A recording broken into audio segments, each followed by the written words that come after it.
여러분, 아침 다르고 저녁 다르게 바뀌는 거, 변하는 것들을 뭐라고 합니까? 변수라고 하는 거예요. 계속 변하니까. 그 변하는 것 때문에 기뻐했던 사람은 변하는 그것 때문에 좌절도 경험하는 거예요. 그런데 여러분, 변하지 않고 언제나 똑같은 걸 뭐라고 합니까? 그 상수라고 합니다. 상수. 성도 여러분, 여러분들의 인생을 아침 다르고 저녁 다른 그 변수 위에다가 세우시지 않기를 부탁드립니다. 그럼 같이 무너지는 거예요.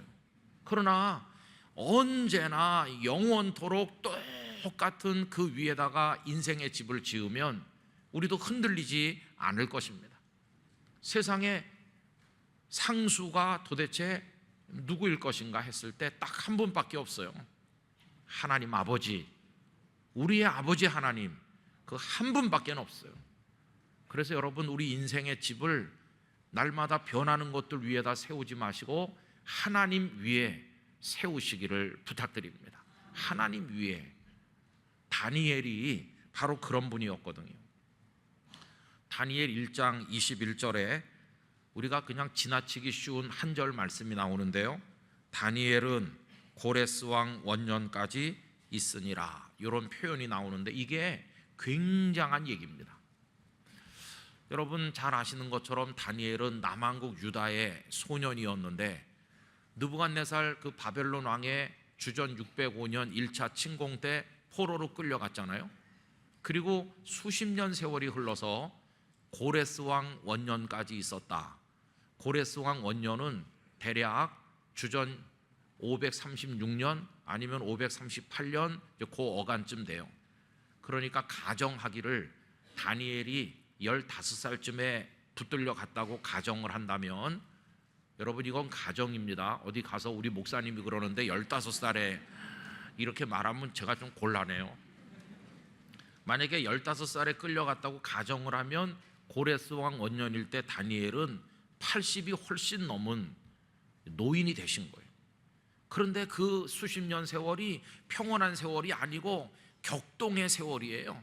나라가 무너지기도 하고 새 제국이 등장하기도 하고 또 그 나라가 망하고 왕들이 계속 바뀌는, 얼마나 격변의 세월이었는지. 남왕국 유다의 백성으로 태어나가지고 바벨론 백성 됐다가 그 바벨론이 메디아에게 망하고 페르시아에게 망해서 연차적으로 제국이 바뀌는데 그 한복판을 뚫고 살았던 사람이 다니엘이에요. 여러분, 사람이 태어나서 한 나라를 다 보통 경험하잖아요. 이민을 가는 분은 뭐 한 두 나라 정도 경험할 텐데 이게 아니고 나라가 망하고 새로 생기는 그 전쟁, 그 비참한 참화를 온몸으로 견뎌내는 거죠. 그 속에서 왕들을 많이 경험했는데 여호야김 남왕국 유다 왕 때 그가 태어나가지고 그 다음에 느부갓네살, 에윌무로당, 네르갈살레셀, 라바시 마르둥, 나보니두스 벨사살, 다리우스, 그리고 고레스, 정확하게 다 따지면 거기 뭐 보조적인 역할을 했던 왕까지 하면 더 많은데 한 거의 10명의 왕을 겪었어요. 여러분 요즘 대통령은 임기 4년, 임기 5년, 그러니까 대통령을 우리가 수십 명 경험할 수 있지만 왕은 한 번 되면 죽을 때까지 하는 거잖아요. 그런데 한 사람이 태어나서 10여 명의 왕을 겪어야 된다는 게 이게 현실적으로 얼마나 어려웠겠어요. 대통령만 한 사람 바뀌어도 나라가 굉장히 충격을 받고 변화가 많은데 나라가 망하고 새로 생기고 왕들이 바뀌면 그 인생이 그게 제대로 서 있을 수 있겠습니까? 그런데 보세요. 그런 격동의 세월 한복판을 살았음에도 다니엘의 인생은 언제나 흔들리지 않았어요. 언제나 요동치지 않았어요. 언제나 견고했어요. 어떻게 그럴 수 있었는가? 흔들리지 않으시는 만세반석 하나님 위에 세워졌기 때문이에요. 그래서 그의 인생도 흔들리지 않았다는 것을 알 수가 있는 것이죠. 여러분, 그걸 보여주는 예 중에 하나가 오늘 본문입니다. 다리오 왕 때인데 3명의 총리가 있었는데 2사람이 무능해요. 그래서 다리오는 이 2사람을 자리에서 해임하고 다니엘에게 모든 걸 맡기는 1인 총리 체제를 하려고 작정을 했어요. 그랬더니 그 밀려나는 사람들이 어떻게 하면 다니엘을 끌어내릴까? 그래가지고 그의 뒷조사를 했지만 청렴결백하기 때문에 흠을 참을 수 없기 때문에 그의 신앙을 이용하기로 했어요. 어리석은 다리오 왕에게 가서 하는 말이, 왕은 우리의 신이십니다. 앞으로 한 달 동안 왕에게만 기도하고 그 외 어떤 신에게도 기도하면 그런 자는 사자굴에 집어넣어서 죽게 하는 법을 만들면 좋겠습니다. 그랬거든요. 옛날에 왕들은 자기가 신인 줄 알고 그랬어요. 이 다리오도 교만하고 어리석어서 그 법에다가 서명해서 공표했습니다. 그게 자신이 그렇게 믿고 총애하는 다니엘을 죽이기 위한 음모라는 걸 깨닫지 못했어요. 여러분, 다니엘은 그 법이 공표된 사실을 잘 알았어요. 그럼 그 다음에 어떻게 했을까요? 그게 오늘 본문 말씀 10절이죠. 여러분, 10절 말씀 우리 다 같이 한 목소리로 읽습니다. 다니엘이 이 조서에 왕의 도장이 찍힌 것을 알고도 자기 집에 돌아가서는 윗방에 올라가 예루살렘으로 향한 창문을 열고 전에 하던 대로 하루 3번씩 무릎을 꿇고 기도하며 그의 하나님께 감사하였더라. 할렐루야. 이 말씀이 얼마나 놀랍습니까? 전에 하던 대로, 그런 무서운 법이 없을 때나 그 법이 생긴 다음이나 하나도 변화되지도 않고 흔들리지도 않고 전에 하던 그대로 똑같이 하루 3번 창문 열고 예루살렘 방향으로 엎드려서 하나님을 향해서 감사의 기도를 드리는 거예요. 그는 알고 있었습니다. 인생들의 기도를 받으실 분은 오직 살아계신 하나님 한 분뿐이시지, 그 어떤 인간도 그 어떤 권력도 기도를 받을 존재가 못 된다는 걸 그는 알고 있었어요. 전에 하던 그대로 그는 하나님 앞에 그 상황에 대해서 원망하거나 살려달라고 애걸한 것이 아니라 그는 오히려 감사했어요. 포로로 끌려와 오늘 여기까지 나를 인도하신 하나님 감사드리고, 제가 사자굴에서 인생을 마친다 할지라도 나는 하나님 앞에 감사합니다. 이게 흔들리지 않는 멋진 다니엘의 모습이었어요. 그 다음 얘기는 어떻게 됐나요? 우리 주일학교 다닐 때 선생님들한테 이 얘기 들으면 막 침을 흘리면서 이렇게 듣고 그랬죠. 여러분, 하나님은 역시 하나님이셨어요. 그를 사자들의 이빨과 발톱에서 보호하셨는데, 왕이 가서 물었을 때 다니엘이 뭐라고 대답합니까? 다니엘 6장 22절 23절, 나의 하나님이 이미 그의 천사를 보내어 사자들의 입을 봉하셨으므로 사자들이 나를 상해하지 못하였사오니 이는 나의 무죄함이 그 앞에 명백함이 오며 또 왕이여 나는 왕에게도 해를 끼치지 아니하였나이다 하니라. 왕이 심히 기뻐서 명하여 다니엘을 굴에서 올리라 하매 그들이 다니엘을 굴에서 올린즉 그의 몸이 조금도 상하지 아니하였으니 이는 그가 자기의 하나님을 믿음이었더라. 하나님을 믿었더니, 하나님을 경외했더니 하나님께서 그를 그의 품에 지키신 것을 볼 수가 있지 않습니까? 여러분, 그 다음에 그 음모를 깨달은 이 왕은요, 뒤늦게 그 정적들을 사자굴에 넣으라고 그랬는데 땅에 닿기도 전에 사자들이 다 그 뼈를 부서뜨렸다고 기록되어 있어요. 하나님만 믿고 경외하는 사람을 하나님께서 어떻게 지키셨는가, 다니엘을 통해서 우리에게 생생하게 보여주시고 계십니다. 지나간 2주간 동안 하나님을 경외하는 사람은 어떤 사람인지 생각했어요. 오늘이 그 3번째 시간인데, 여러분, 하나님을 경외하는 사람 어떤 사람일까요?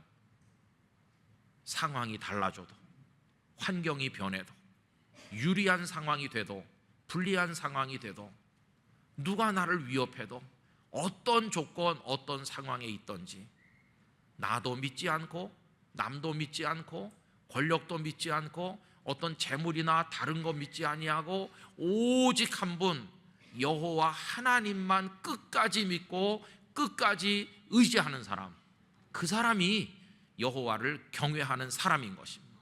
성도 여러분, 그런 의미에서 여호와를 경외하는 성도들이 되시기를 기원합니다.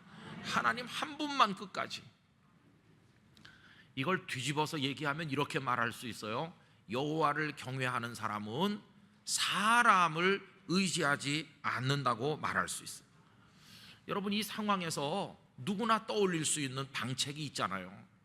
은밀하게 밤에 다리오 왕의 면담을 요청해가지고 왕이시여 내가 그동안 얼마나 왕께 충성을 하고 헌신했습니까? 왕도 저를 총애하시는 줄 아는데 이거 음모입니다. 그러니 저를 살려주세요라고 다리오에게 손을 내밀 수 있지만 다니엘은 그렇게 하지 않았어요. 사람의 생명이, 자신의 인생이 다리오 왕이나 그 어떤 사람에게 달려있는 게 아니라 생명의 근원 되신 하나님께 있음을 믿었습니다. 하나님이 살리시려고 하면 인생들이 죽이려고 해도 살 것이요, 아무리 사람들이 살리려고 해도 하나님이 죽이기로 작정하시면 죽을 수밖에 없다는 걸 그는 알았어요. 그는 사람을 의지하지 않았어요. 하나님만 의지하기로 작정했어요. 그런데 여러분, 이 다니엘의 판단은 틀리지 않았어요. 다리오가 그를 구출할 수 있었느냐? 아닙니다.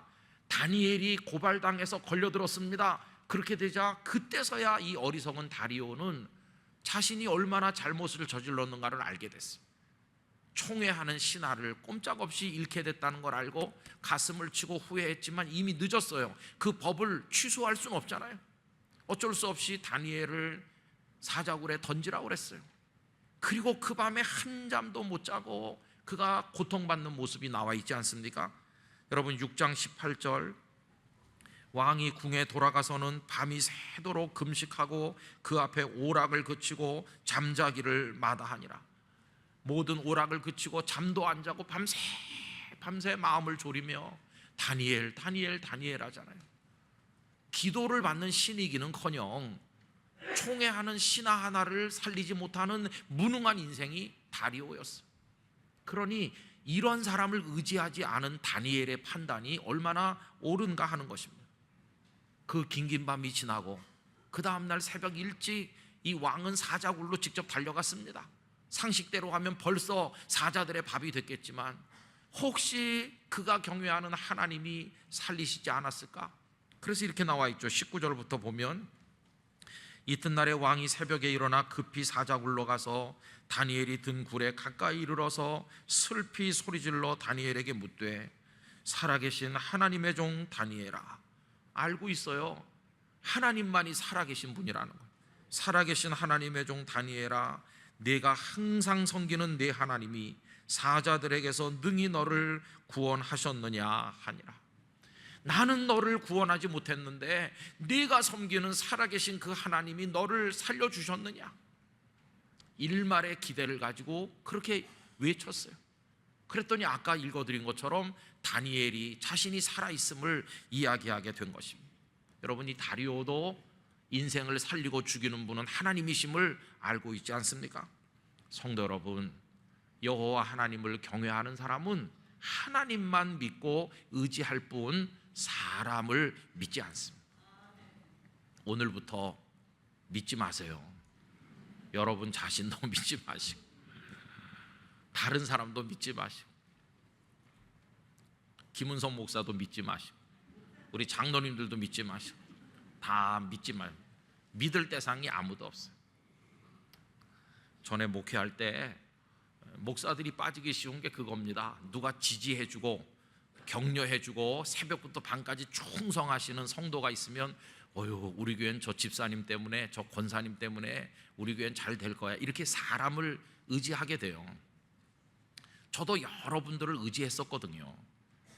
그런데 정말 제가 마음으로 의지하던 어떤 분이 와가지고, 목사님 참 죄송한 말씀 드리려고 하는데 목사님이랑 같이 여기서 뼈를 묻으려고 했는데 제가 멀리 가게 됐어요. 그래서 우리 가정이 이제 이사를 가요. 너무너무 죄송합니다. 목사님 옆에 있지 못해서 죄송해요. 그분은 죄송하고 저는 섭섭하고, 근데 섭섭한 게 조금 섭섭한 게 아니라 그냥 가슴에 구멍이 이만큼 뚫린 것 같이 그 얘기를 오전에 들었는데 오후 내내 섭섭하고 일이 손에 잡히질 않고 이제 나는 누구를 의지해서 목회하면 좋을까? 정말 너무 심각하더라고요. 그 하루 동안 그렇게 이제 복잡한 하루를 보내고 집에 와서도 그분네가 가신대, 제 아내도 구멍이 이만큼 뚫리고 그랬어요. 그런데 그때는 새벽 기도회를 제가 매일같이 인도했거든요. 그 다음 새벽에 이제 나가서 성경 말씀 딱 읽는데 이거예요. 남한국의 왕 아사가 발에 병이 들었는데 하나님을 의지하지 않고 의원을 의지하였다, 사람을 의지했다. 그거고 딱 그 다음날 새벽에 읽은 말씀이거든요. 그 순간 머릿속에 하나님께서 책망하는 음성이 착 들리는 것 같아요. 바로 너 아니냐 너. 네가 하나님 의지하지 않고 나 의지하지 않고 사람 의지하지 않느냐. 그날 새벽에 엎드려 있는데 하나님께서 꾸지람과 함께 위로를 주시는 거예요. 네가 신학교 갈 때 그분을 그때 알았니? 네가 이 교회 부임할 때 그분이 그 교회 이 교회에 있었니?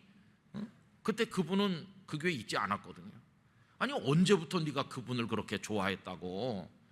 너 태어날 때부터 지금까지 붙들고 있는 건 나야 나. 그러니 나를 의지해야지. 나는 한 번도 너를 떠난 적 없으니까 두려워하지 말아라. 내가 있지 않느냐. 아휴, 근데 여러분 꾸지람도 받고요. 그날 새벽에 그 전날 섭섭했던 게 싹 없어졌어요. 거짓말같이 싹 없어지고 하나님이 계시다. 그 다음 주일날 교회 마당에서 만났길래 제가 이제 공격적으로 나갔어요. 수세에 몰리지 않고. 그래서 언제 가십니까? 준비가 잘 되고 계십니까? 가시기 전에 연락하시면 제가 신방 가서 기도해 드리겠습니다. 이렇게 했더니 그분이 준비가 되면 연락 주시겠다고. 그리고 한 2주 지났더니 그분이 오셨어요. 아 이제 드디어 준비가 끝났구나. 이렇게 저도 준비가 끝났어요. 보내드릴 준비가. 그랬더니 하시는 말씀이 갑자기 상황이 달라져서 안 가게 됐다고.